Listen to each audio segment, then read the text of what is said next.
the glorious civilization of ancient Rome. Pompeii was one of the busiest cities, full of life and activity. But in 79 AD, Mount Vesuvius erupted, and in the blink of an eye, everything turned to ashes. It was the last day of Pompeii. There's something most people don't know. Pompeii wasn't the only city destroyed by the eruption. Nearby cities, like Herculaneum, also vanished. The eruption reached Herculaneum in just a few minutes. That day, both Pompeii and Herculaneum were lost forever. Fast forward to the early 18th century, when a farmer digging a well accidentally rediscovered Herculaneum. Among the ruins, over 1,800 papyrus scrolls were found. These papyri contained ancient teachings, specifically from the Epicurean philosophy. In contrast, 2,000 years ago, in the Qumran caves near the Dead Sea, manuscripts of the Bible were found. Books like Isaiah, Psalms, and the Torah were perfectly preserved, and the words are exactly the same as the Bible we read today. While the philosophy of pleasure turned to ashes, the word of God remained forever. In the streets of Pompeii, the decadent lives of those indulging in pleasure were caught in the volcanic ash, frozen in time. Prostitution was public, and even disturbing scenes like men with children, which hints at child exploitation, were found. They were intoxicated, lost in pleasure, living lives that seemed out of control. Pompeii was truly the height of hedonism, and their sinful lives were destroyed in an instant.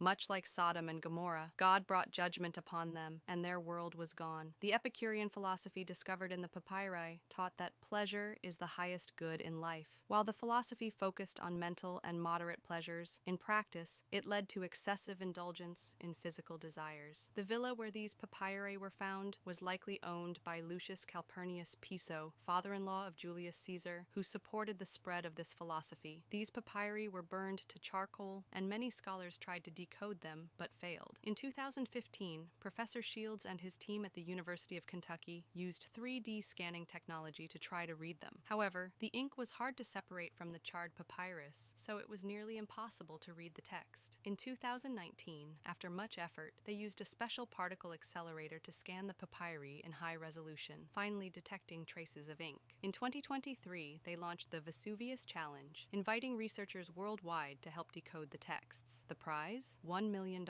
Half a year later, Luke Perriter, a participant, successfully decoded the Greek word porphyros, purple, and the decoding process took off from there. What followed in the papyri was even more explicit than anyone expected. It was about how to live a life of pleasure, how to satisfy every desire to the fullest. This Epicurean philosophy was used to justify the hedonistic lives of the rich. Early Christians saw this as a heresy, clashing with their values of self-control and faith. In the end, God brought fiery judgment on the whole city of Pompeii. The people of Pompeii said, "Live for today. Enjoy whatever you can, because tomorrow might not come." But God says, what good is it for someone to gain the whole world, but lose their soul? What are you following today? This papyrus turned to ashes, but the word of God has been kept perfectly intact. Not a single word has changed, and now it's a book that everyone can read. Which words will guide your life? The philosophy of pleasure has turned to ashes, but the word of God remains alive forever.